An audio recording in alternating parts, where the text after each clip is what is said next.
Oh, hey everybody. I am actually shifting over and I'm watching the Stadium Authority here. Uh, for copyright reasons, I can't show you the entire deal. It's already being live streamed anyway. But I just want to talk you through some things here. This is, I can show you part what's happening. This is it. Aligned in law, being completed to the satisfaction of the board, and all of the other documents that have to be done also be.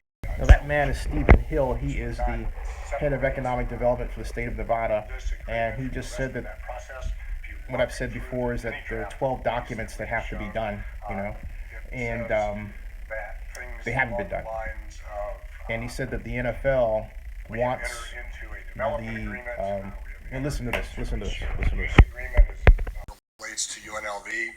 Those documents will have to be done before all of this process is finalized. So we are in no way, if we take those steps, diminishing our position with respect to the other agreements. That's certainly the case with the UNLV agreement, the development agreement, the community benefits agreement. All of those documents have to be completed in order for the lease to ultimately be executed. From a scheduling standpoint, we'll talk about this at the. Now, what he said also is that the NFL has said that, I guess this was Grubman, has said that they would like to see this lease agreement done by, or before rather, the NFL owners meeting on the 23rd. And he said that's certainly not a drop dead request. Okay, that's what Steve's Mr. Hill's statement was. So, but it's nonetheless something the NFL's asked for. And the reason they're asking for it is because there is a consideration regarding debt, as I understand it, debt approval of the debt ceiling. Okay. Yes, that will include the non-relocation agreement too. That's absolutely correct. That hasn't been done yet as well. Interesting, he didn't mention that, but that's one of the 12 agreements. Excuse me, documents. Agreements. Yeah. I'll ask the committee if they have any comments. Comments from the committee, from the board. Okay, we'll close agenda item 4. Yeah, that's agenda item 4. That's closed. And thank you for the thumbs up, folks. Much appreciated. Did they see anything about the free upgrades? I haven't heard anything. I got in late. I had to take care of some personal matter, but so I'm back. I'll find out. I haven't seen a lot of tweets on this, So and there's a lot of people there too. So maybe it's just that this is not under the same hashtag, but okay. So thank you for joining us so early in the morning. And again, I'm avoiding showing the screen because thanks for being with us. You we'll open agenda item 6. Want to maintain what's called the ability to comment in a fair use manner, right? Mr. Chairman, agenda item 6 is a progress report from staff on administrative items relating to the formation and operation of the Las Vegas Stadium Authority. Much of our work, as you just mentioned, is largely around the production of the documents. I would like to echo your thanks to all of the folks involved. This is Jeremy Arguello speaking now. What he's talking about, listen to this real quick. County, from the chairman of the county commission all the way down to the finance folks who have been incredibly helpful throughout this entire process. With that, I will make my update will be relatively brief. I did want to give you just a quick update relative to the website itself.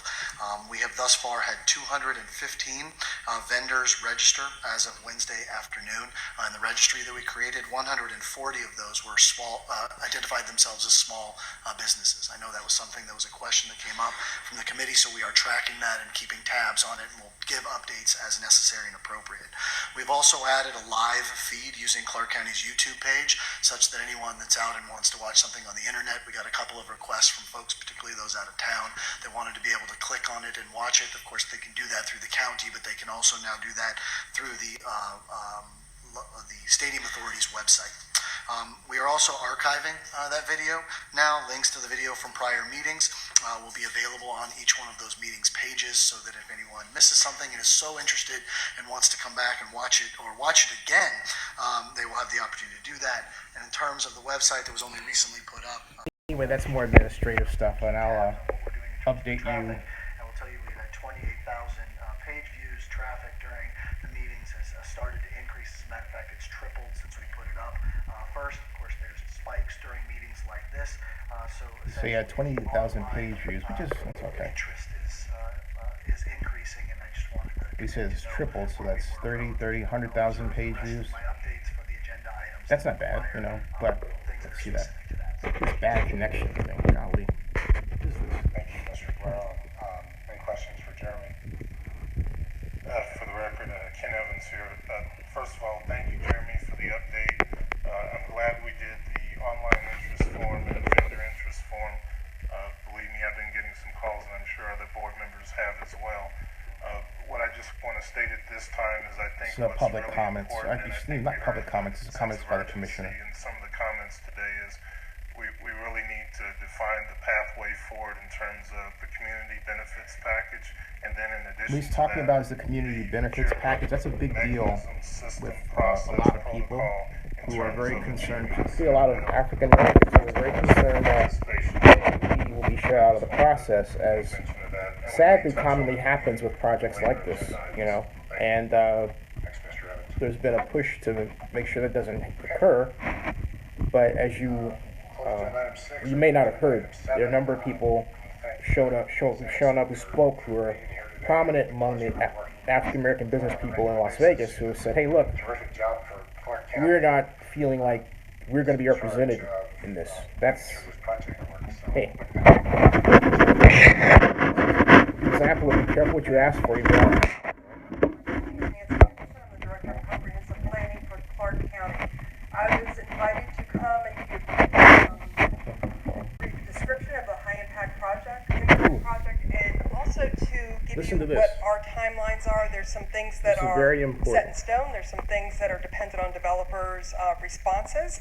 And I also want to note that looking at your timeline, you may need to tweak it depending on how the high impact project process works. Just so you know, the high impact project process started in 2007. The Board of County Commissioners had requested staff to come up with a streamlined process. Not necessarily streamlined where we would move faster, but streamlined so that we understood what we needed to do as a county, but also what the developer needed to provide us. City Center came in 2006, and oh, by the way, City Center was completed at the end of 2009, so that was done in 3 years. Very nice project, very big project, a little bigger than this one, so we can get it done, but it's all dependent on how quickly the developer responds to our requests and our comments. So in 2007, the high impact project process came into effect. It set out a timeline. It looked at refining the review process. It looked at revising the criteria for improved technical studies and reports, and it established a way for us to look at development agreements and to negotiate with the developer. The reason that we needed to do that is because these projects are high impact. They do impact our infrastructure, and we needed to be able to analyze what it was that was being impacted and how it was being impacted, and also talk to the developers about exactions that would be created through a rational nexus. We can't ask a developer to do things that they don't impact, but on the other hand, we can request that they help us with the impacts that they do create. So let's see if I can. I'm usually here, so I'm not usually behind the dais, so you're going to have to excuse me for my nervousness. So if you'll look at the screen, you'll note that a high impact project is any of the following: 500 or more dwelling units, 1,200 plus room resorts. It could be condos, it could be condo hotel rooms, it could be anything, but it's 1,200 or more would be a high impact project. Developments reaching these thresholds. The reason they did that was we have a lot of resorts that are out there, and they add on a little bit at a time. So we need to have a starting point, and if they keep adding on, then they're going to have to adjust we're going to have to adjust and they're going to have to mitigate their impacts. Industrial commercial developments over 300 by the acres. way, Now, you would think that That's that Raider. really That's the Raider wouldn't lawyer, be by the a way. That's high-impact Dan project. Centrelli. You have a 1,000-acre And that's solar Mark Bedan array right there. out in the middle of the desert. It is a high-impact project because there are times that we have to have emergency services out there. Fire goes out there when they're constructing it. There could be fires. There could be people hurt. We have to have emergency responses. So we do negotiate development agreements even for those type of things. And then any project that will have a significant impact to our infrastructure, which is what this would be, we would consider a high-impact project.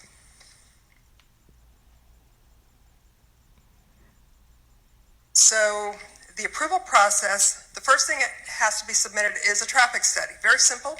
We need to know what type of impacts are being anticipated by this development.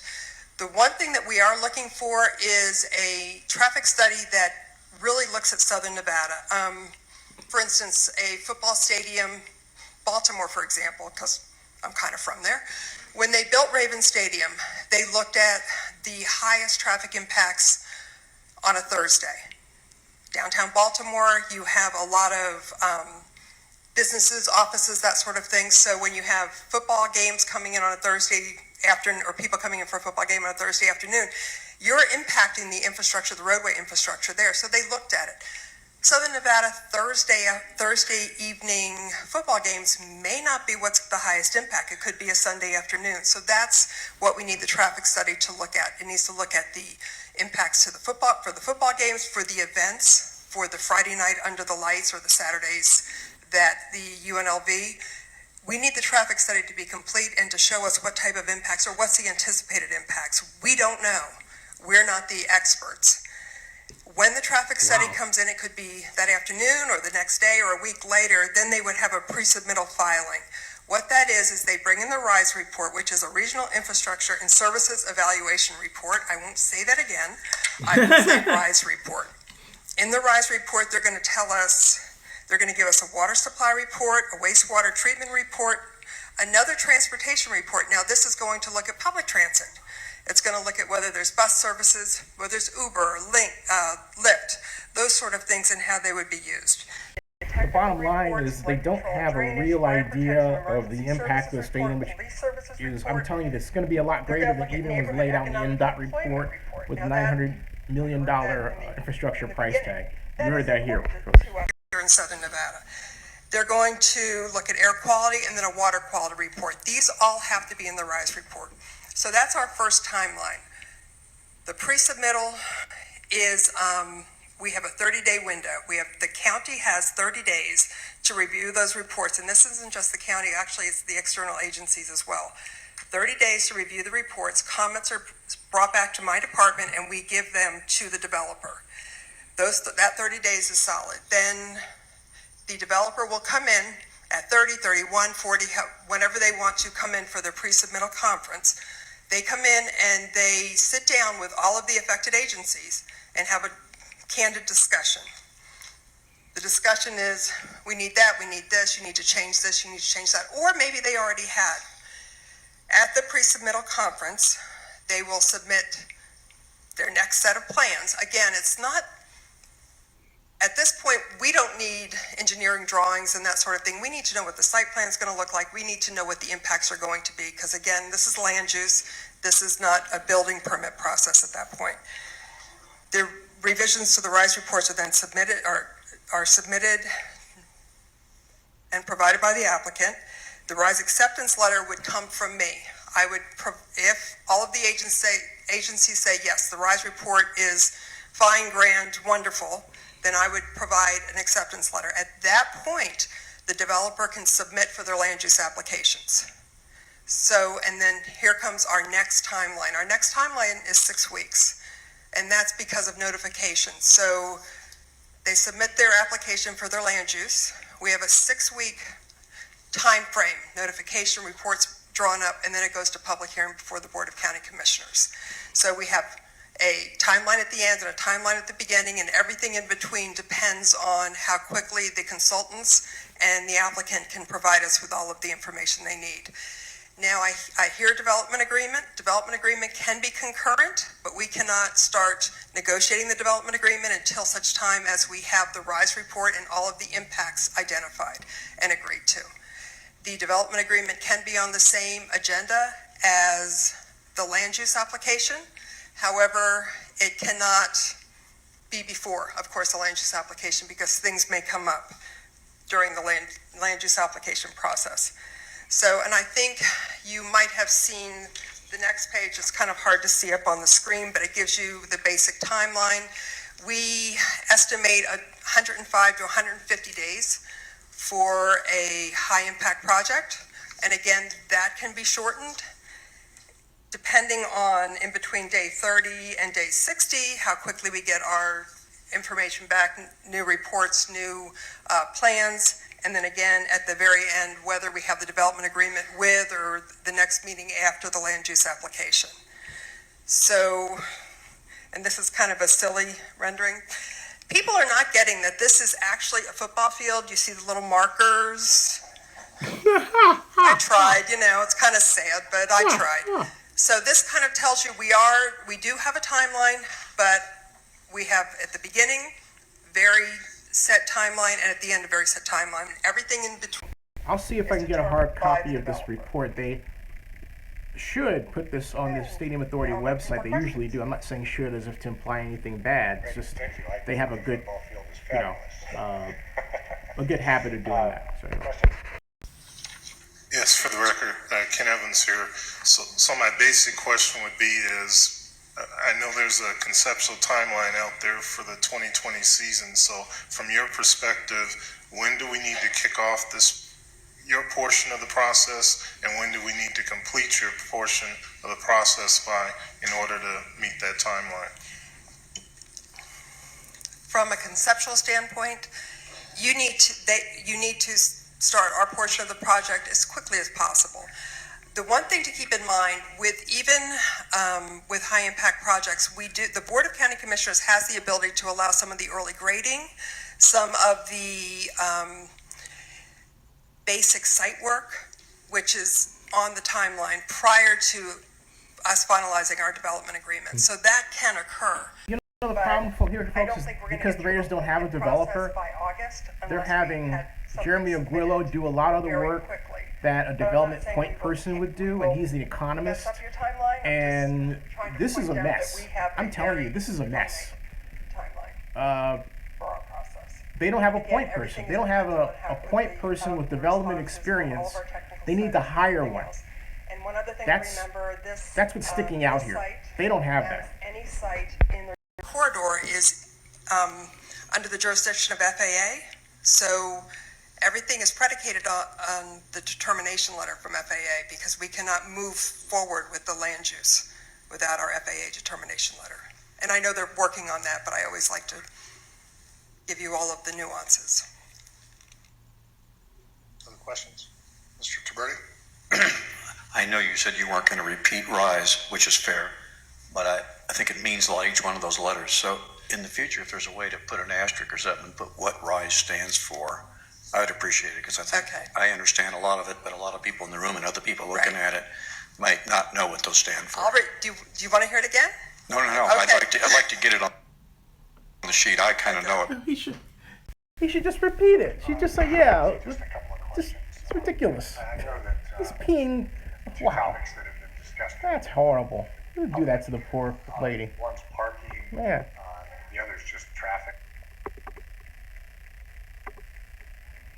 This is starting to get a little slow. I don't know why. The stream is slowing up. I don't know what's going on.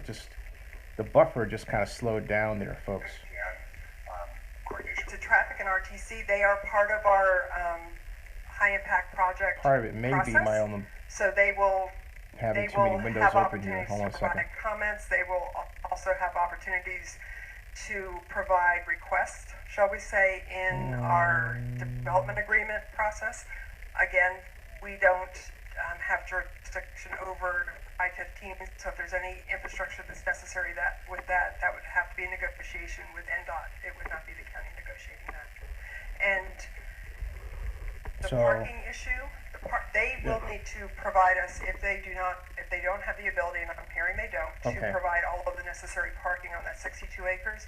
They have to Oh, here, listen to provide this. us with either identification otherwise, and my recommendation would that they provide us with solid alternative parking. So, and that would be off-site.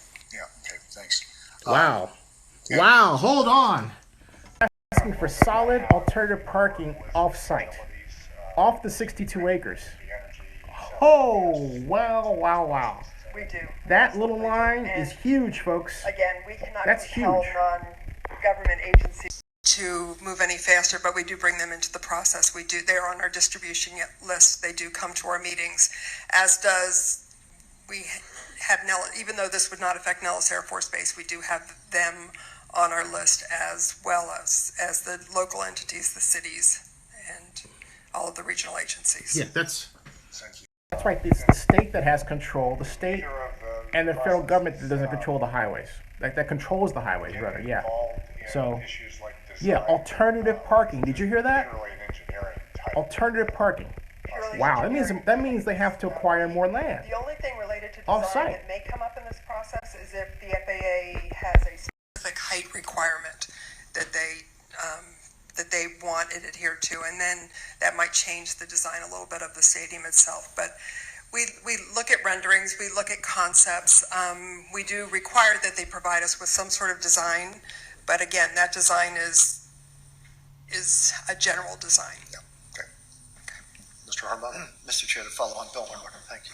On the FAA, what's recent experience been from submission to approval in terms of time? Honestly, it depends on the consultant. And we have had things back as quickly as 3 months, and we've had things back a year later, but again, it really depends. And I don't mean the 3 months was a nothing and the year later was a something. We've had a year later for a little kiosk in Town Square. And we've had 3 months for a very large project. So again, it's dependent on how well the consultant can maneuver. And so if I understood Chairman Hill's question correctly, DDs, not construction drawings, will get you an FAA approval, or do they need construction drawings? No, they need to know high points. Okay. So they don't need the construction Okay, drawings. great. And then traffic, parking for a 65,000 seat stadium onto itself, how many spots would be generally required? 1 per 4, I believe, but don't quote me on that because I don't have my. One spot for 4 seats. Okay, thank you. So basically, you're talking about something like 15,000 spaces, something like that, around 15,000 parking spaces. Appreciate that. Just Extremely helpful. 15. That's about what that comes out to, maybe a little less. Close agenda item 7. So there you go. A little housekeeping here for us. I'm going to the page because I never got a chance to go to the page. Jeremy Guerrero, agenda item 8 is to receive a report on the preliminary stadium authority timeline and progress milestones.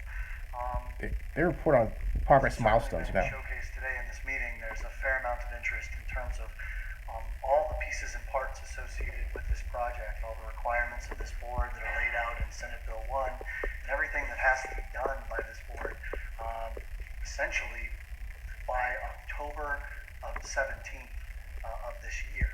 October 17th. You hear that? is a pretty October important date 17th. because That's the 12-month deadline. clock, runs out on this board. Now, of course, the Stadium Authority Board has the authority to extend that for up to 6 months, but the number of documents that we have to get through and the number of hurdles that have to take place, including approvals like the one that Ms. Amundsen just walked through, are conditions precedent to our ultimate requirement, which is to approve all of those documents, including the We've got to get all these documents done by October 17th. and a lease.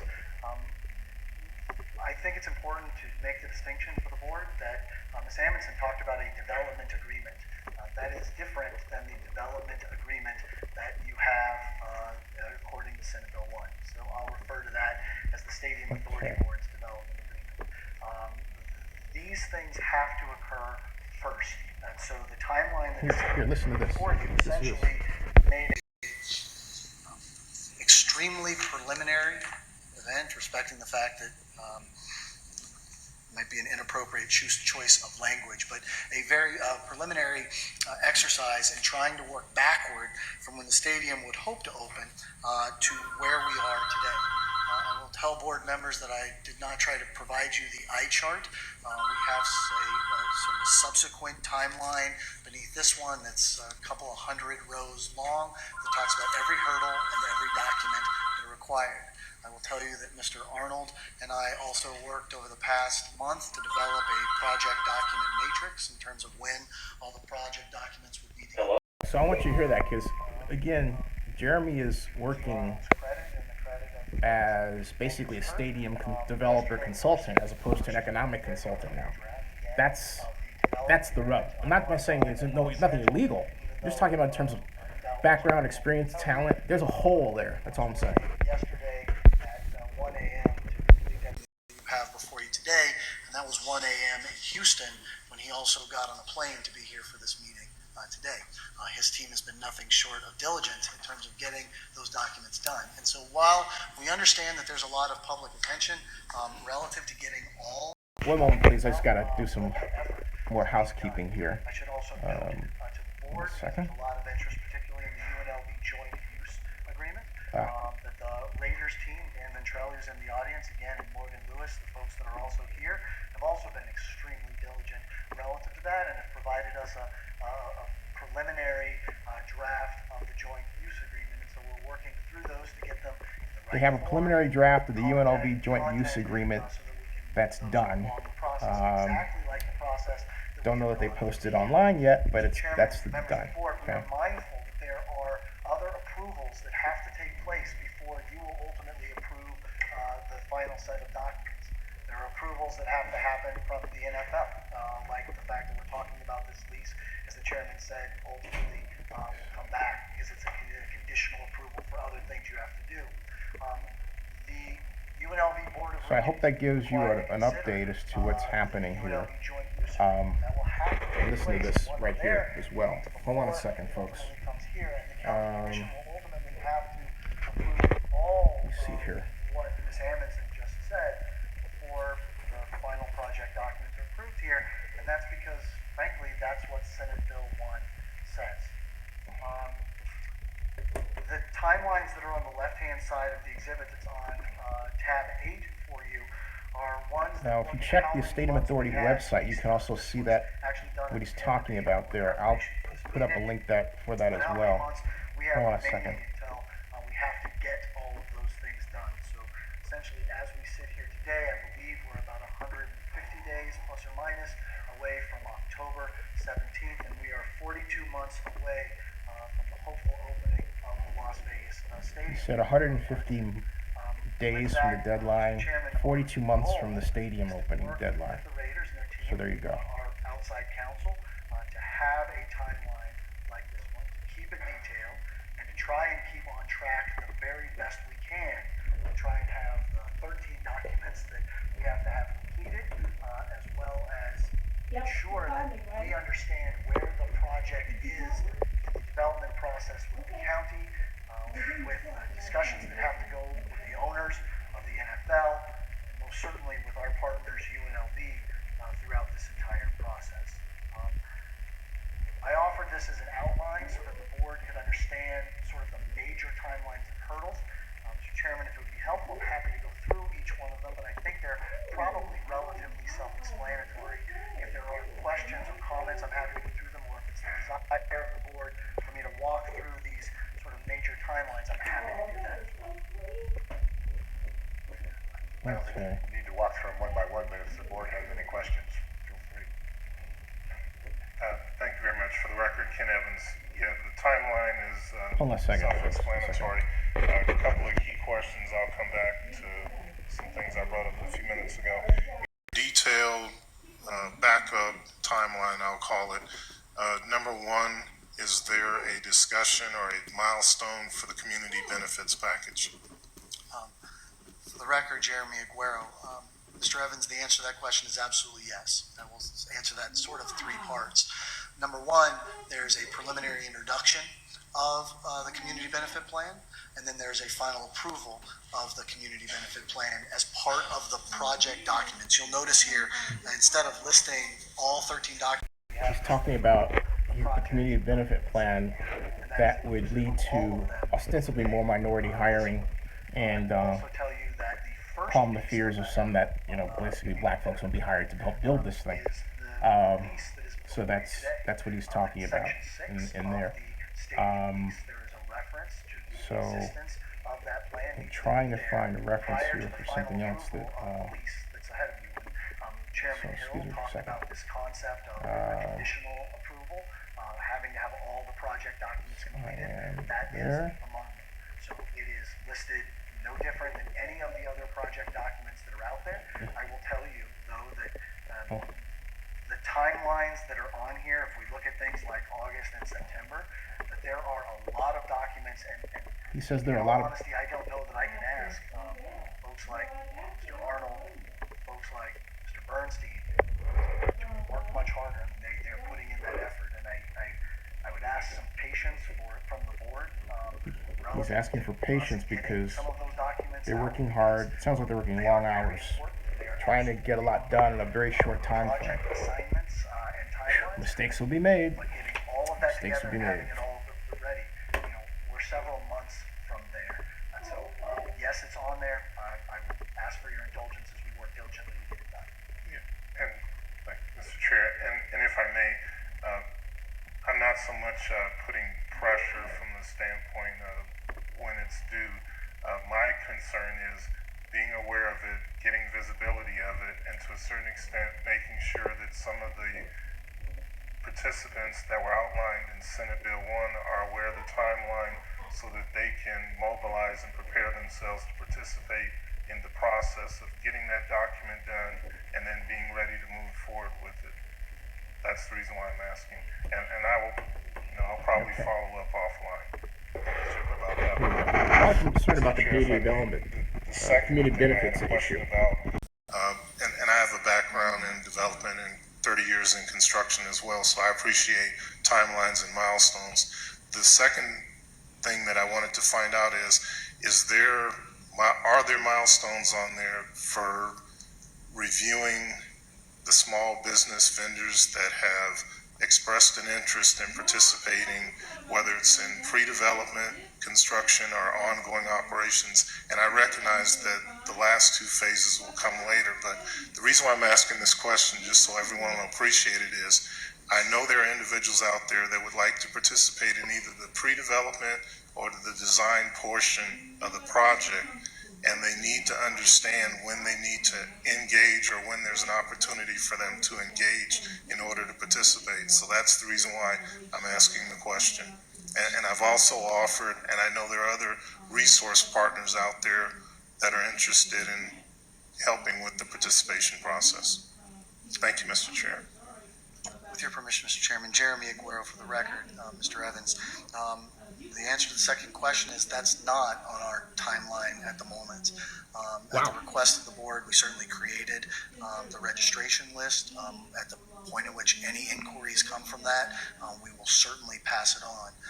But the developer partners, including the Raiders and their team, are the ones that bear the sole responsibility for those actions and activities, and that's not me suggesting anything. Basically, they're passing the buck regarding minority hiring and development and vendor vetting to the Raiders. It's not on our Oh, wow. Lots of stuff going on here, boy. Thanks, Mr. Rivera. Just to respond partly to certainly the public comments earlier and your question, Mr. Evans, I'd sit down next week and talk through that process. Someone earlier had mentioned that the process in law is not exceptionally crisp, so there are some there's some discretion in how that would move forward. And I know Senator Ford was very involved in the process because I was involved with him during that process. And so we wanted to compare notes on how to allow that to move forward quickly and do it so that there is the general consensus on how that should happen.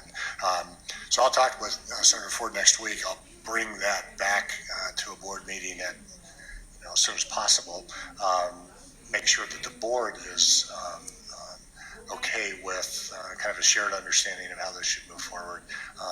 But I certainly appreciate you raising the point again, and certainly I know we all were heard and were paying attention to the public comment earlier. That it's an important subject. I do think that's possible. It's up to Fortress, the city, Ronnie Lott, the people that have, sent messages that basically bailed out on this, and Dan Calb saying, the Coliseum's going to be developed for something else. They need to really step up to the plate and take advantage of the situation, regardless of what the NFL says, if that's going to happen. So, there's my answer right there. Gap between ourselves and the developers and the Raiders, so that the visibility for jobs, projects, et cetera, all the people that articulated their position so well, we need to own that, I think. I really do. So I'm glad to hear you say that. Okay, good. Mr. Guerrero, any other comments you'd like to make on the schedule? No, sir, Mr. Chairman. Okay, any other questions? Okay, we'll move on to agenda item 9. Agenda item 9. Report on the project. It's a status report on the project. Again, I'm trying to avoid showing a lot of the screen Mr. Chairman, for the because record, Jeremy Aguero, of number 9 is my the concerns establishment regarding of the NFL, respect for their copyright, okay? project. We have 'Cause I can talk you through a lot of this. Bedane and Mr. Ventrelli that are in the audience. Mark Bedane and Ventrelli are in the audience. He is very aware of all the things that have happened, and he And, can't read the paper or watch the news without seeing what's happening. Certainly would like to invite them to come up and provide any update that they think is Here appropriate comes at this time. Bedane and Ventrelli. These are being invited. Here comes Mark Bedane. I'll put this up on a bigger. Hold on a second. Yeah, I'll just confirm that we obviously completed the land transaction on May 1st. I know you mentioned it, but I would like to commend Jeremy and Mark. I know you pulled an all-nighter last night, so thank you. And behind me, Dan and Jonathan, they should be commended for what they've been doing the last few weeks, so thank you. You mentioned the league meeting, which is coming up on May 23rd. The lease is on the agenda, so if we are able to complete it, the league would vote on it, and they've been involved in this process. They've had communication with Jeremy. We've been addressing their concerns, so we're hoping that if we can get through today, and then next week we'll have a positive vote on the lease, and then we'll move on to some of the other items that everybody's been talking about today. From a sequencing standpoint, that makes the most sense, and that'll keep the project moving along the timeline that everyone's talking about. Thank you. Great, thanks. Any questions from Mr. Bedane? Okay, we'll move on to agenda item 10, which is a discussion on the current draft of the lease. Mr. Aguero? Mr. Chairman, Jeremy Aguero for the record. To the extent it's appropriate, I'd like to break this up into two component parts. I'm going to provide just a brief overview in terms of where we are in the process, in terms of the stadium lease that has been provided to the authority board at this point in time. I'm going to highlight a couple of key areas, and then I'll turn it over to Mr. Arnold to walk through the changes since the last. This is going to be a little long, so I'll Walk through the entire lease. I know go back and forth, okay? there's a lot of technical information, and so I'll Jeremy tends to give these long preambles before he gets to the salient points. process. Hold on a second. I think it's important to note that the agenda item is on for today's meeting. It's not an action item. The idea here is to. Well, he says this is not an action item, these by the changes way. and where we are in this It's like an process. update. Presented That's to what it the is. board It's an update. for its review and consideration. All the things that have been given in this meeting certainly extended to this agenda item, most particularly. I'm deliberately waiting until he gets to that point where he tells us information And in the meeting before, that, I articulated that there were three like- component. like now. Listen to this. Three issues that were of paramount importance, at least in our conversations with the Raiders relative to the development of this lease. Those included the ability to maintain the asset, the ability to maximize the asset, and the relationship between UNLV as a joint use occupant of the facility. Those remain our primary issues. And so I'd like just to take a moment and focus on those three issues for a moment before Mark goes through the entire document. He'll probably cover these a little bit again. We'll try not to be redundant. With regard to the preservation or maintenance of the asset, I think this happens in section 7.6 for those that want to flip there for the purposes of looking at it. But I think just to take a moment to understand, when we're talking about maintenance and capital, sometimes there is some confusion with regard to that. And I'm going to try and streamline that into three component parts. The first one is the idea of maintenance, just the routine maintenance of painting the walls and sweeping the floors and all the things that go on to maintaining the facility. The second piece is one that we think about in terms of capital repairs. This is reinvestment for things that age out or that happen at the facility and just are the capital and reinvestment that is necessary and appropriate in order to just make sure that the facility is maintained over time. And the third component part is something called capital improvements. And these are things where you invest additional capital into the facility to actually make it better over time. Senate Bill 1 requires the standard of maintaining what's the facility standard, the fact that we want a first-class premier stadium, not at the outset, but over the life of the 30-year lease of this asset. And I have to tell you, that is something that we have taken seriously because the board has impressed it upon us. But I will tell you that as much as anything, and probably a theme you'll hear me say oftentimes, this was something that was also where our interests were aligned with the Raiders. I don't know how many times they have told us that keeping the quality of the asset is something that is remarkably important to them.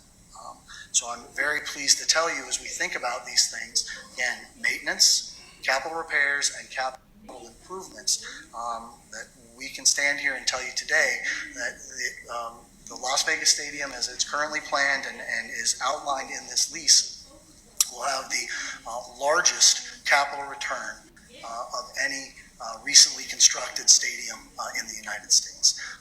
Of course, Senate Bill 1 requires that as part of the waterfall, you'll remember that the waterfall is we get room tax money.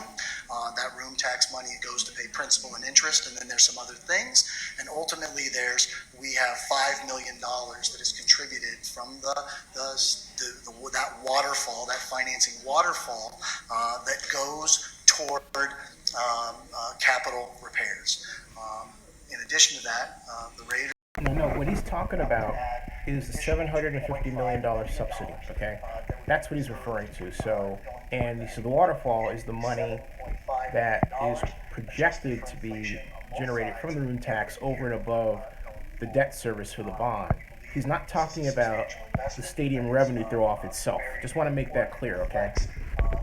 Idea in Senate Bill 1 that this asset is one that all parties want to preserve. In terms of those three component parts, maintenance, capital repairs, and capital improvements, maintenance is the responsibility of the stadium events company. So that's their responsibility. We're outside of that. The second idea of capital repairs, I think it's important to note that the way that the lease is constructed is that every year the stadium events company will come before the Stadium Authority Board. They will bring a capital budget. They will say, here's all the things we plan to do. That capital budget will be approved by the Stadium Authority Board, and once it is approved, they have the ability to utilize that money to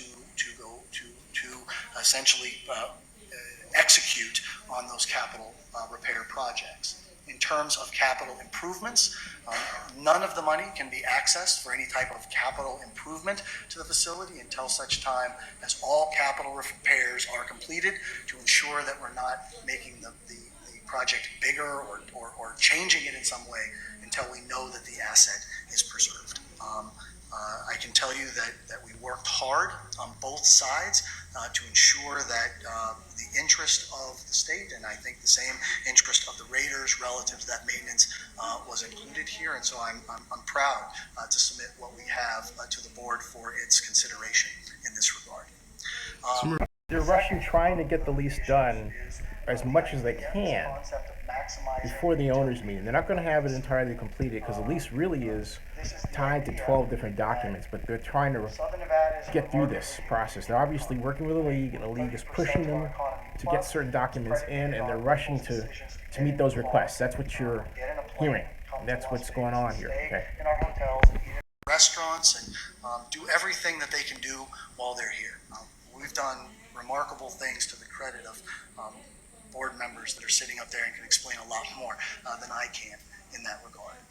In order to do that, the idea was, okay, how can we make sure that the operations of the facility are such that we achieve that goal? And again, our interests are aligned here.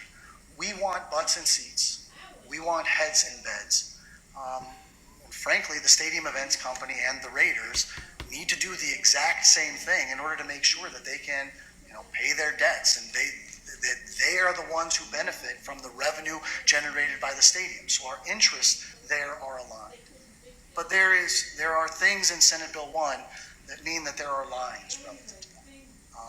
There are lines relative to the issue of who's going to operate the stadium. Who is that going to specifically be? And what type of information are we going to receive about how many events are going on and those type of things? And what will we know ultimately about how the asset itself is being utilized?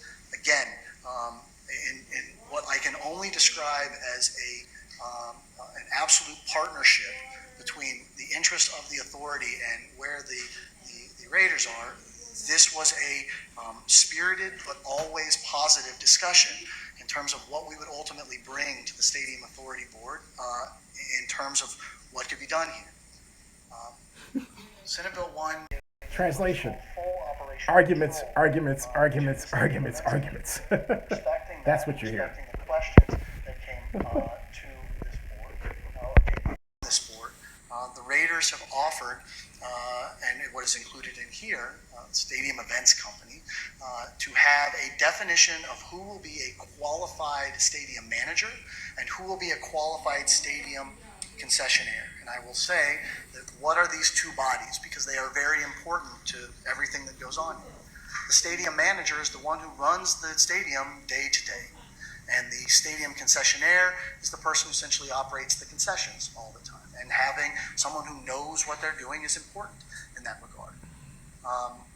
The compromise language that is presented to you today has a definition of qualified stadium manager and qualified concessionaire that essentially says that those two bodies have to be someone who has done that before, a company or that has done that before at an NFL stadium, an NHL stadium, an NBA stadium, or a Major League Baseball stadium.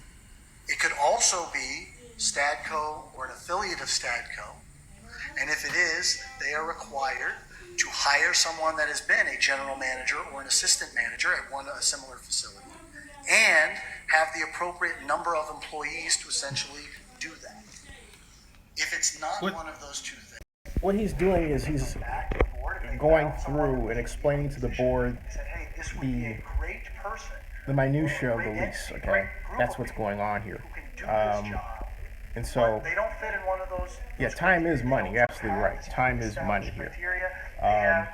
That's what he's doing. I'm just doing some house cleaning here, and again, keeping in mind the fact that, I don't want to get caught up in just showing this because, out of respect for Clark County, but more talking you through it, so that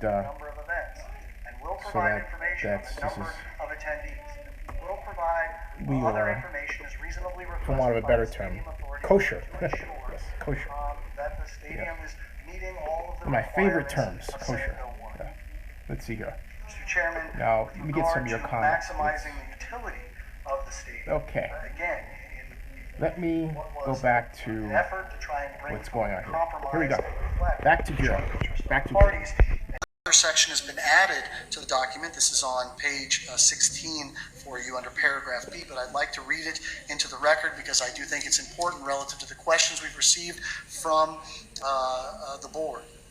Maximizing the utility of the stadium is the title of the section, and it reads, both parties agree that it is in their best mutual interest for the utility of the stadium to be maximized in terms of its number of events and event attendance, with both parties recognizing the value of overnight visitation to Southern Nevada's economy. Stadco agrees that it will provide a good faith effort to undertake commercially reasonable best practices to maximize the utility of the stadium. Hey, to answer the question regarding how to block, file an injunction. And filing an injunction will, you have to file an injunction and get the judge to approve the injunction, and that changes everything, okay? That's the best way the city would have to go. And the reason why I wrote the document that I wrote is to point out, to really get this out of the way, and by exposing what the city was up to, say, hey, look, all right, you guys were up to this backroom deal. Drop the backroom deal, focus on the Raiders, focus on the Coliseum and the maintenance of the Coliseum and the wishes of Oakland residents, Raiders fans, Oakland Raider fans first, and not your own interests in terms of gentrification. That's what I was trying to do. Is the concept of the UNLV joint use agreement. I would refer the board to page 14, section 6.5 at the top, which reads university sublease at this time. I think it's important to note that, as Mr. Evans asked before, how do all these project documents come together, and how do they work with each other? The university's joint use agreement will be in a document that is much more extensive, and the ability to add it in here would make this even longer than it is already. As I mentioned before, we are already working with the Raiders relative to that. They have made a good faith effort at every step to continue to move that process forward, and we have no reason to believe that anything else will change that course. As promised, that is at the top of our to-do list, and it will remain there until it gets done.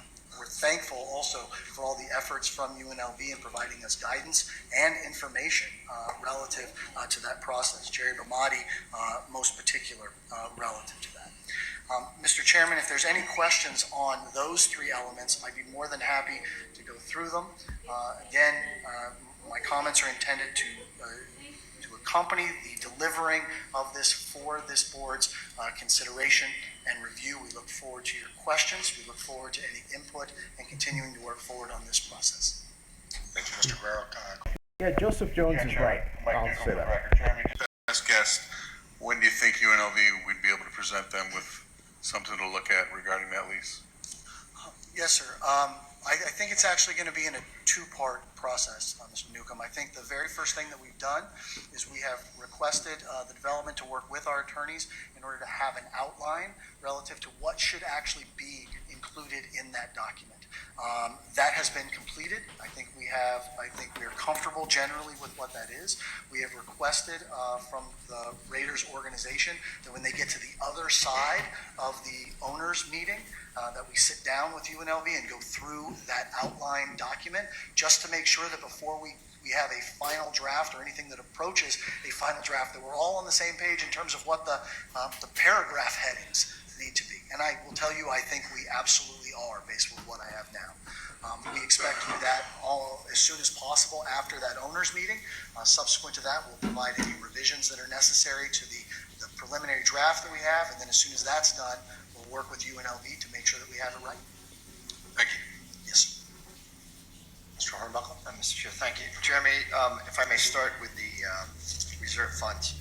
So there's $7.5 million over 30 years, there's 200 and something odd million. I think I heard you say that would be the top of the NFF. Could you repeat for me what you said? I think it's important in 2 points. That is what we are reserving, right? That is what we're reserving, right? As the document says, the Stadium Events Company has the responsibility for maintenance, for capital repairs, for capital improvements. The issue that we're talking about here, what my comment was specific to, is how much money we are setting aside in order to be ready. And so at least what our research would indicate, certainly with the help of everyone involved, is that amount that is being set aside for the Las Vegas Stadium project, essentially the reserve amount, is greater than any of the other stadiums that are out there. Now, I guess I should mention that as those stadiums age and those things go through the process, that there are other sources of revenue, including credit facilities and loans and those type of things that happen when many stadiums are out there are required some other type of project that may or may not occur here depending on the ultimate need. But my comment was specific to the amount that we are reserving, and it is, we believe, the highest. And who is standing behind the 2.5 million? Raiders, Stateco? The 2.5 million is from Stadco because that's who we have the agreement with. In terms of standing behind it, again, every year they're going to have to come forward and provide it, and it's going to be reserved, so it's in an account that's essentially held in escrow, just like our money. So it cannot be accessed until then. To the extent that it wasn't provided, then it would be the team's.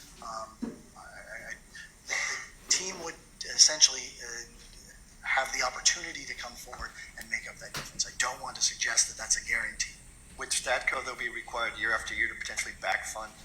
They didn't make money one year because events didn't go well or something. Would it be required to make good, catch up, whatever expression you want to use? Yes, Mr. Hornbuckle, this is Mark Arnold. The lease provision is not dependent on whether or not they've made money or not made money. Every year starting at the first anniversary of the lease, they have to put $2.5 million as escalated by CPI into a segregated fund. Absent them doing that, that would be a default under the lease. And then other users of the stadium, and the one most notably is UNLV. Is there any provision, because please remind me of our requirement to cross-fund, if you will, the stadium for shortfalls, meaning UNLV, Sam as it relates to now potentially any reserve from UNLV coming forward into this fund, because they will be a real active user of this environment. Mr. Chairman, Mr. Hornbuckle, at this point we haven't gotten to that piece because we haven't worked with UNLV relative to any of that at this point. In terms of, I want to make sure that I'm answering your question properly. In terms of UNLV's requirement to essentially contribute to capital or to move a reserve over, I think we have to be mindful that Senate Bill 1 specifically says that UNLV can pay rent and can be charged for fixed costs associated with the facility, so they have got game day. That's probably an item that we're going to have to spend more time talking about at some point, but we haven't dug into it at this point. If I could leave a marker in that, if we could. Okay.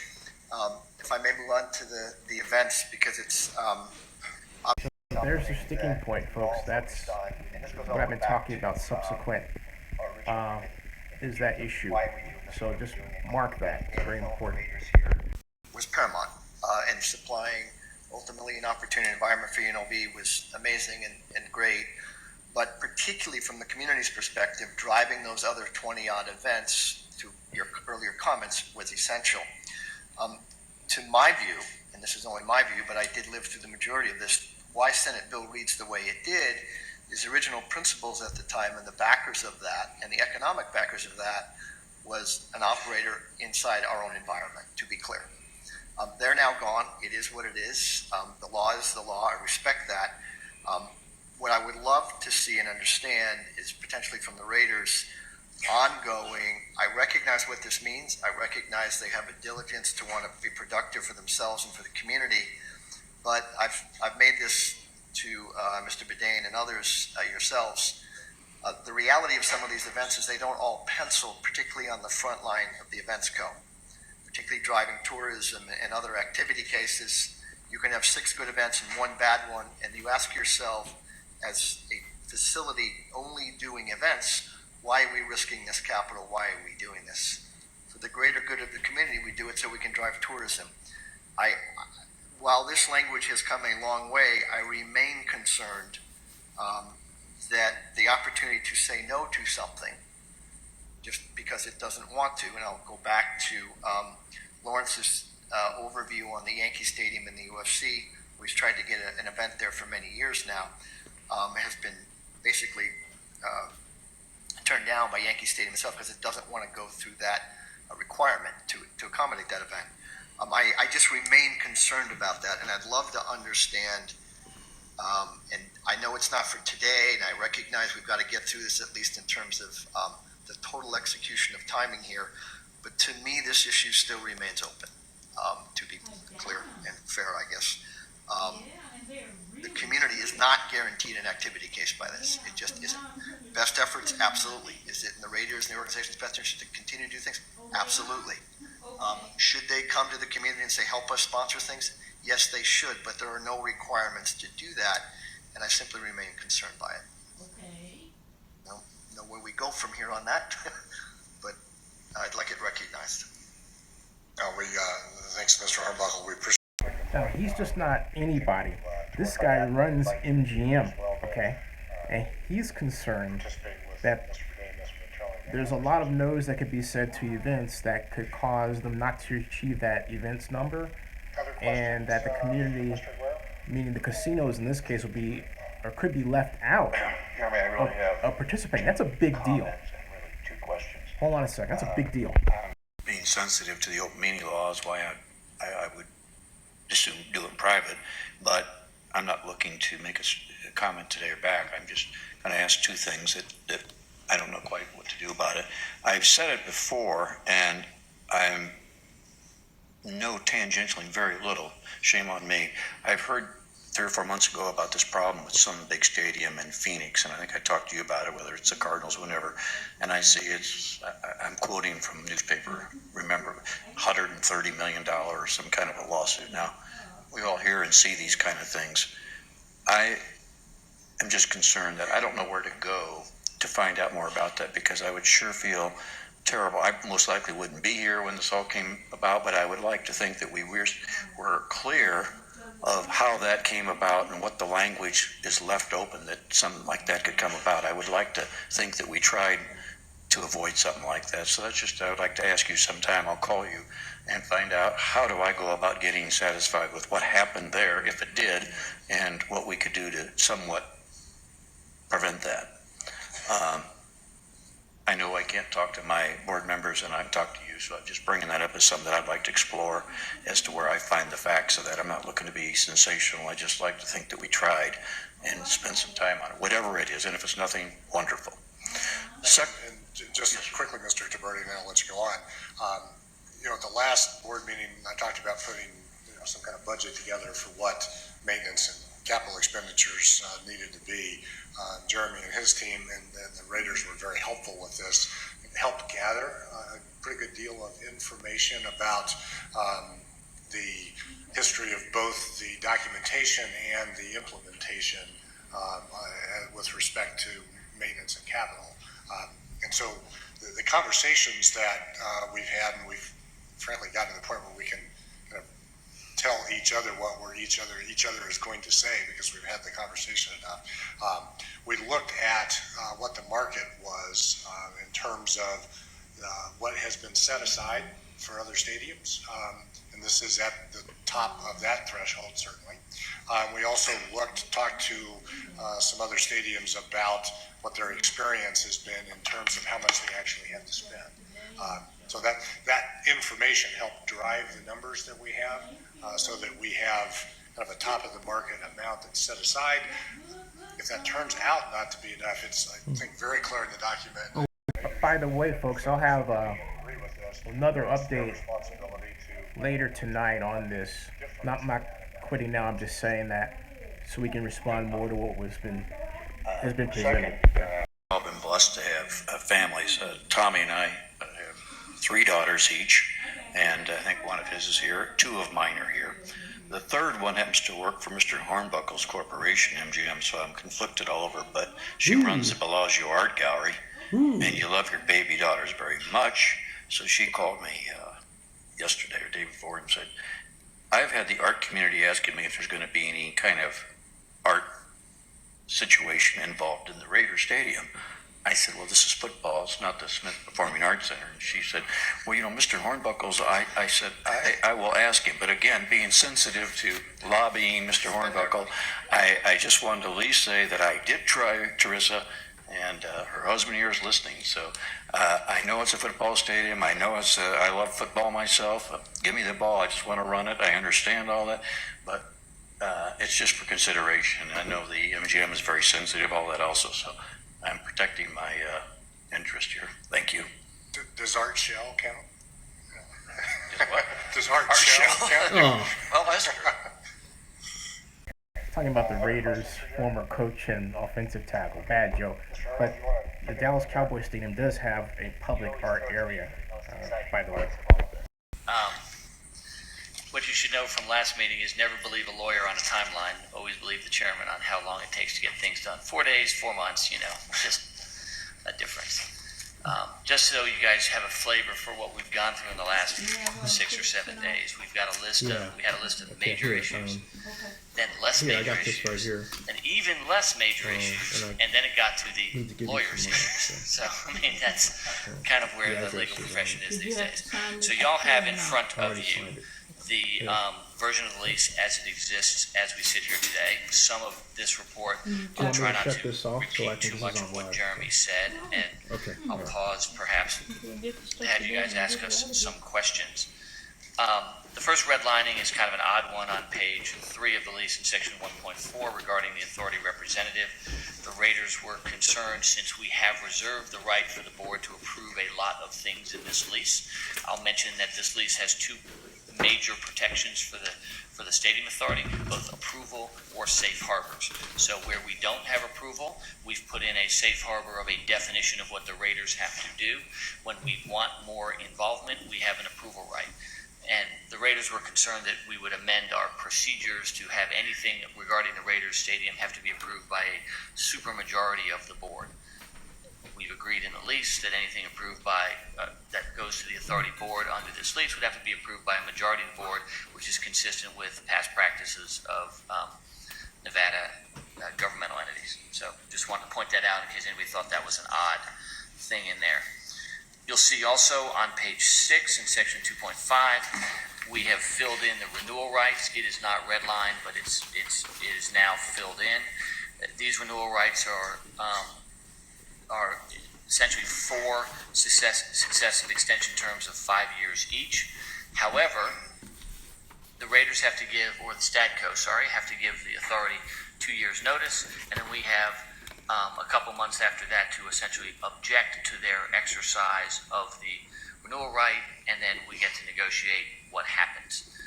It is not an automatic renewal right under these same terms by the Raiders, and that was a compromise language. So after the end of 30 years, we're both, if we want to be, all back at the table again discussing what the lease should look like going forward. You will see in section 2.6, we added a utility easement reservation provision. Again, not earth-shattering or very interesting, but this is a big piece of property in a fairly prominent location. We wanted to make sure that if public utilities had to cross it, that even though we've leased it to the Raiders, we still own the land, and we can grant those easements so long as they don't materially interfere. And essentially, the easements are in the parking lot; they're not under, the field itself. Does anybody have any questions about those first 2 articles or anything we've done there? Okay. You will see now in Article 4 on page 7, again, there is no rent, but there is prepaid rent. So section 4.2 is a long tax provision where the Raiders essentially get credit for their prepaid rent as a tax-exempt entity. Nothing in that section affects us because we don't either pay taxes. We don't pay taxes on any rent paid to us or on any loans or anything. That is purely an accounting and tax measure for the Raiders on how they want to account for their contribution to the construction costs of the stadium. Folks, that refers to the loan. And they're basically, that's what language takes to the stadium proceeds and treats them as rent. That's what that's all about. Not the stadium proceeds. That refers to the Bank of America loan being treated as rent. So that's that language. Stadium proceeds are different. That's the county bond issue. This refers to the Bank of America loan to the Raiders. Okay. Moving on forward to section page 13 and section 6.4. Again, I just wanted to point out that provisions regarding the team use agreement. By the way, yeah, it's right now, according to the Nevada law, which they're trying to change, but not in a good way. Right now it's tax exempt. However, there is a bill before the Nevada legislature that, if it's passed, would basically slap a tax on it. And that would be a game changer if that goes through. But that bill is out there in the Nevada legislature, and it would slap an additional cost onto this project for everyone concerned. So there you go. You know. That's their business, so long as it There you go. complies with what is in the act. But if this lease is terminated, we do not have an obligation to keep the team if we don't want to keep the team after this lease is terminated.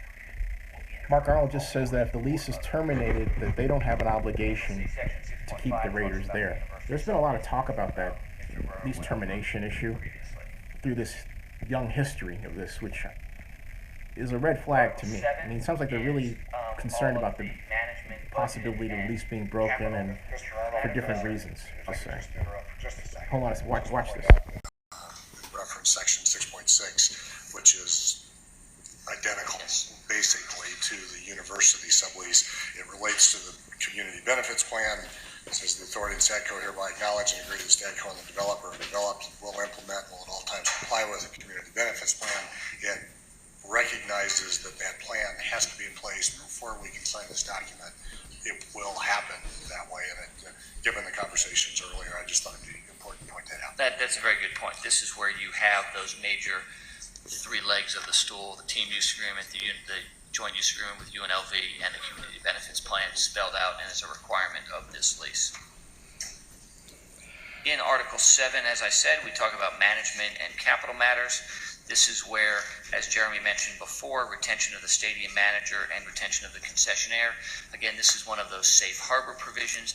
We do not have an approval right, but we have set up a structure whereas they have requirements which they have to meet that Jeremy went over in order to have a professional stadium manager and staff and concessionaire.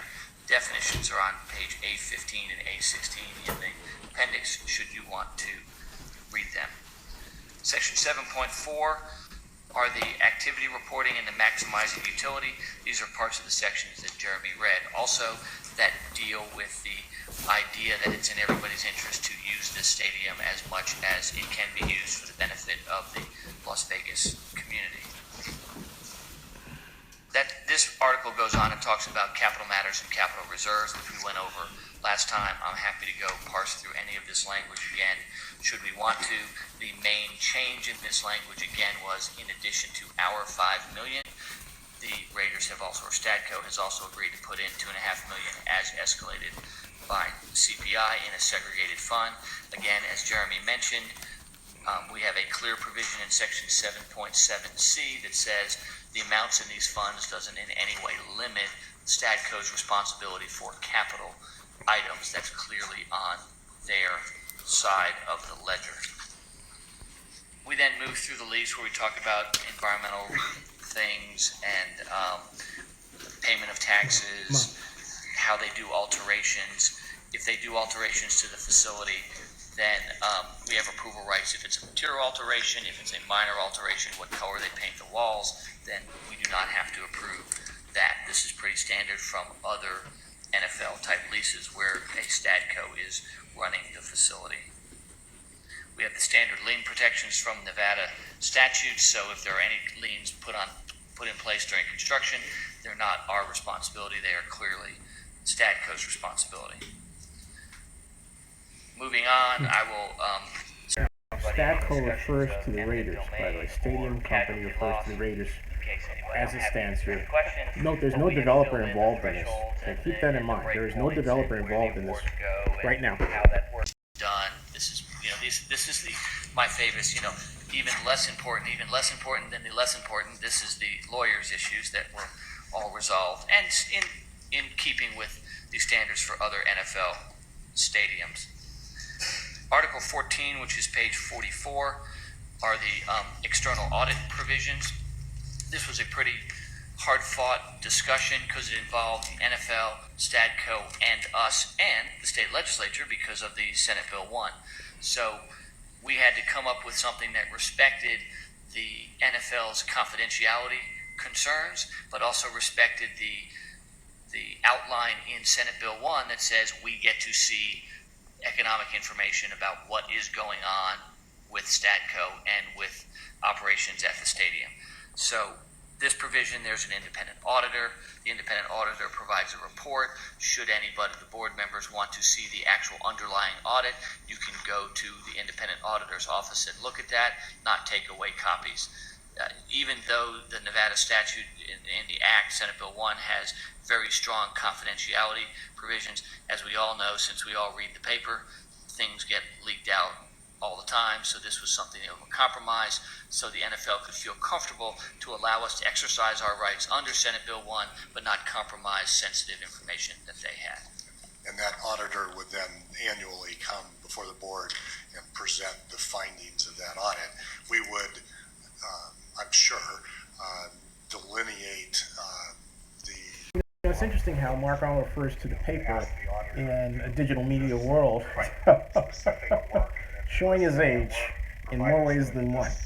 Talking about the attorney that's talking here, because when you talk about leaks, the thing about information is that what may not be important to one person is important to somebody else in today's world.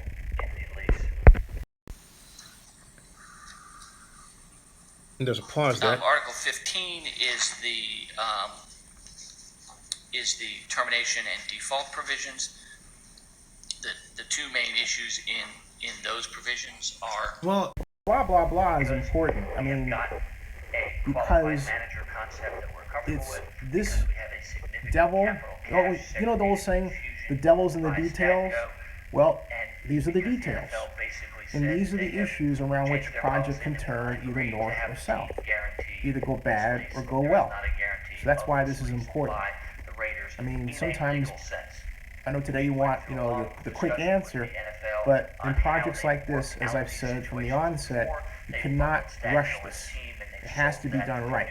There's been an effort to rush this, and a lot of mistakes are being made as I speak. Practical risk when you look at all the 32 teams and how this works, but we were faced with a new NFL policy of no guarantee of leases. The last one was in Atlanta, and that was an outlier. So we had to come up with a solution to this issue, which was the capital infusion and the segregated capital infusion, and the requirement that there really is somebody and some people behind who's running the concessions and the stadium management.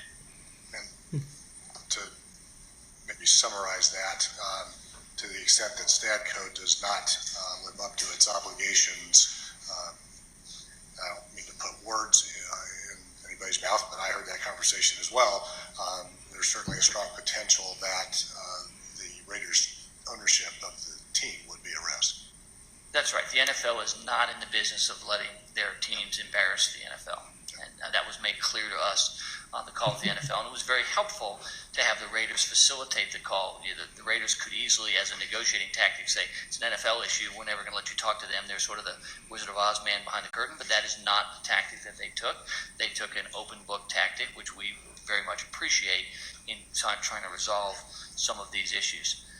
One of the other issues you will see on page 50 of the lease on remedies, again, since this is a long-term lease with a significant capital contribution up front, while we do have the ability to sue for damages, sue for injunctive relief, and specific performance, we have limited our rights to terminate the lease to certain egregious things, which we think is a good compromise in the lease as it's written. This is notable.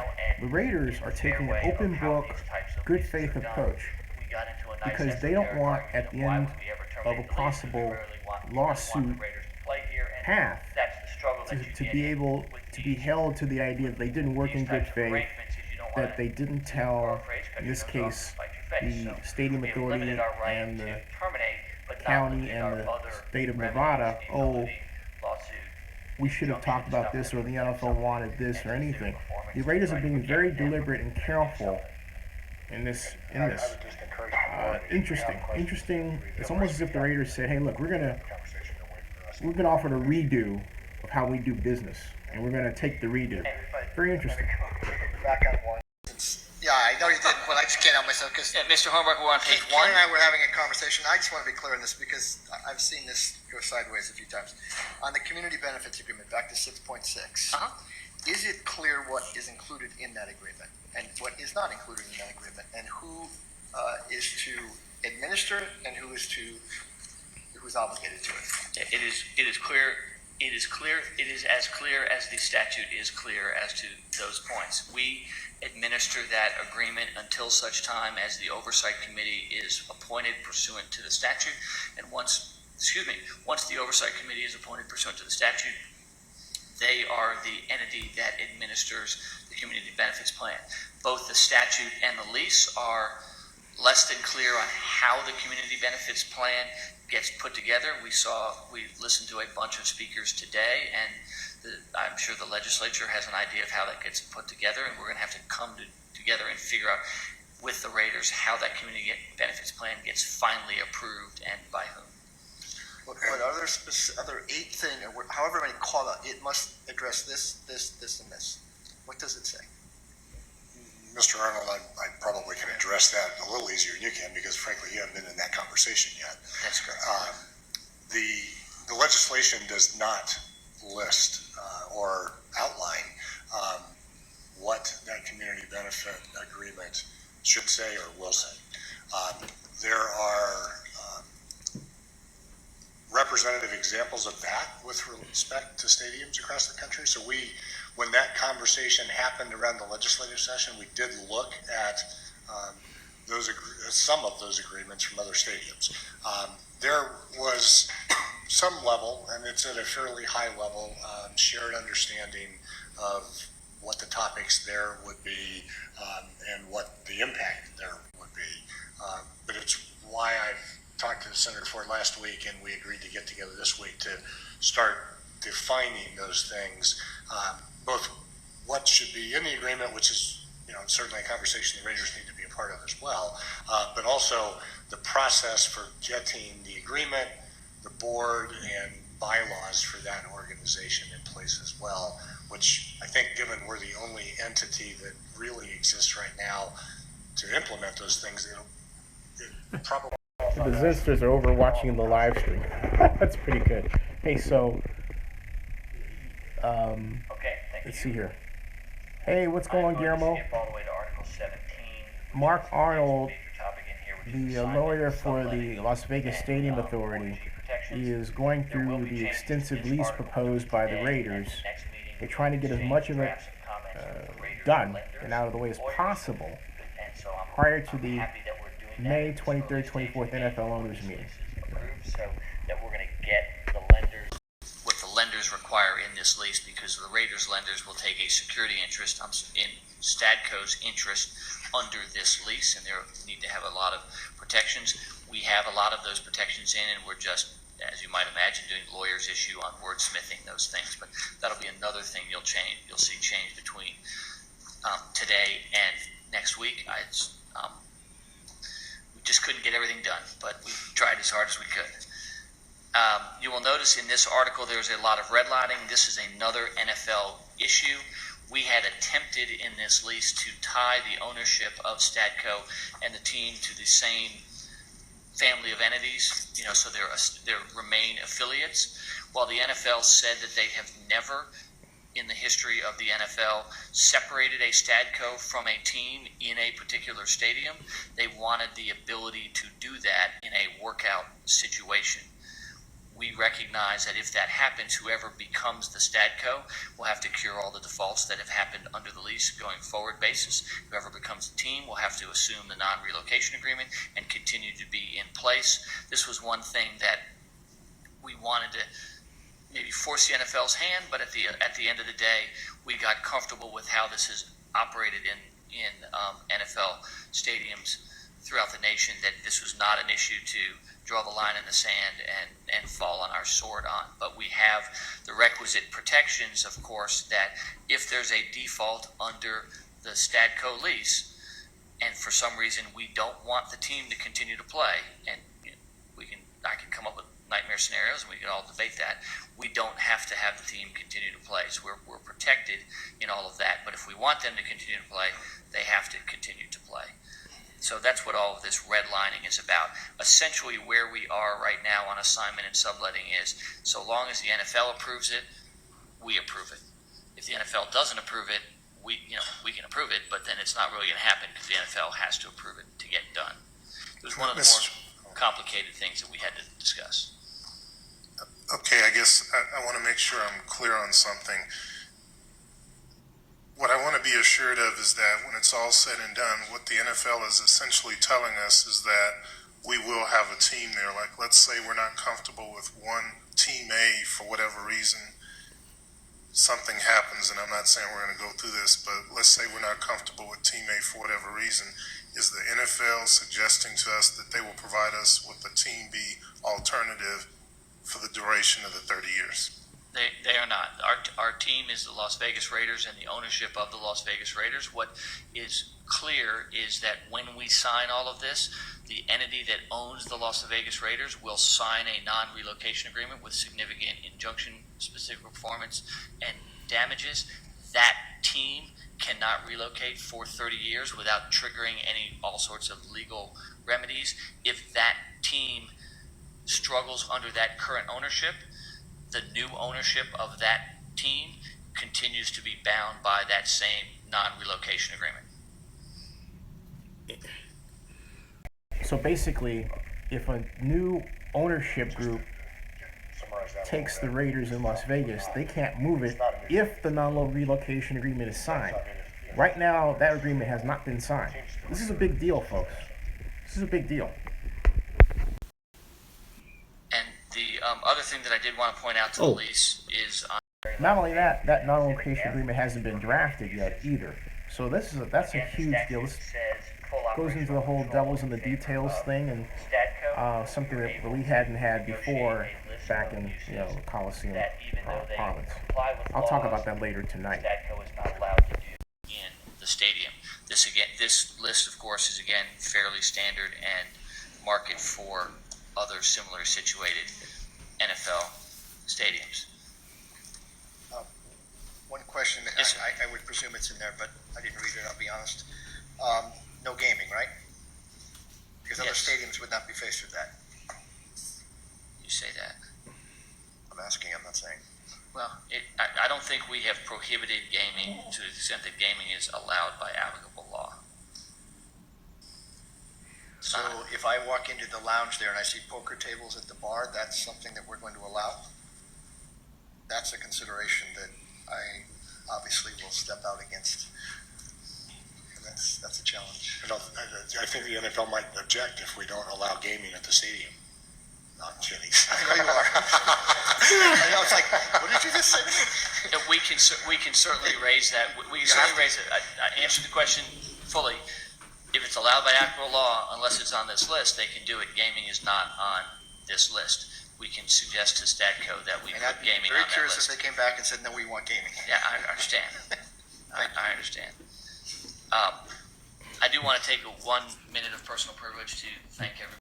Just to be clear, there is no gaming set right now, but it's an open possibility. There's no language that says no, but we know the league has said no, but there's no language that says no.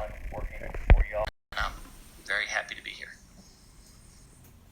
Thank you, Mr. Arnold. That sounded like you were getting ready to quit. Nope. If I had to stay up all night and then fly out here maybe 2 more times, I don't know, but I'm good. Yeah, I appreciate it. Not as young as I used to be. Well, thanks for all your work. Any other questions for Mr. Arnold or Mr. Aguero? Okay, as you review the draft of this lease over the next couple of days, if you do have other questions or comments, they're more than welcome.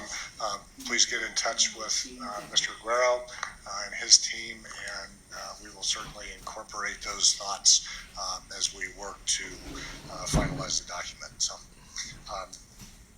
Mr. Aguero, you have anything else you'd like to add? Nothing further, Mr. Hill. Okay, we will close agenda item 10, open up agenda item 11 for public comment. Any member of the public that... We're almost over, folks. This meeting is almost done, so bear with us, and we're about to wrap it up. I think Please, Chairman Hill, rest of the committee, William Stanley, representing the Southern Nevada Building Construction Trades Council for the record. these are the public comments. So let me check the agenda and see. Come forward and interject if myself this is in this it. Hold on a conversation second, after the question. because if it I think is, it's prudent for me at this time to come forward I'm going and to discuss some of the issues that happened see during you the tomorrow. 30th special second. session, specifically hold on a around second. the conversation of the community benefits agreement and some of the community other benefits issue high-level is a big discussions that deal. happened during Okay. the 30th special It session. just is. And, Hold on a second. and then subsequent conversations with an Let me see entity that's something no here. longer in the room. I'm where looking we for the had, agenda right taken now. up many of these conversations at a very high level, and then in fact had See where we're at. entered into some negotiations around the Info. implementation of not only the community Final benefits agenda. agreement, Let's see, but public a comment. project labor agreement. And if you think back to Senate Bill 1, Hey, by the in way, the Senate summary Bill 1, timeline there was, and the presentation of the high impact projects is here. I'm going to put that up. undid, Senate Bill Let's see 119 here. of the 2015 sessions that Let's see where we're precluded at. the use of project we labor got- agreements on let's see public works here. projects. And so language, enabling There's the language was agenda. included in SB 1. We are at number to 11. give So we're about to adjourn. So this is public comments here, okay? So choose That's where to we're enter at, into okay? a project labor agreement. So And I'm going to adjourn at this point, I would also say and I'm going to do my own adjourning. And we'll be back later tonight to talk about what you just heard. But the basic news is, first of all, they're rushing to complete as much of the lease agreement as they can prior to the March 23rd NFL owners meeting and the spring league meeting. UNLV, there are 12 documents that really comprise the agreement that need to be done. They're not done. There is a lot of concern that the black community in particular will not be representatively hired to build or be involved in this. In fact, if you take a look at the people involved right now, that's why you have a lot of black folks coming out in Clark County at this meeting and speaking out. So, and they're leaving it to the Raiders to straighten the problem out. So that's a big deal right there. They also have solidified the language that the loan that Bank of America is to offer the Raiders would be considered rent. That language is there. That doesn't mean that Bank of America is set in stone. We haven't heard anything from them regarding financing. They did provide financing for the Atlanta stadium, including bringing in 8 other banks. So I'm going to see you tomorrow. I've got some other matters to take care of, but thank you for tuning in and to Zinni 62 Live for this special meeting, and I'll see everybody tonight later. Okay, I'll see you guys later. See you guys. Thank you. See you.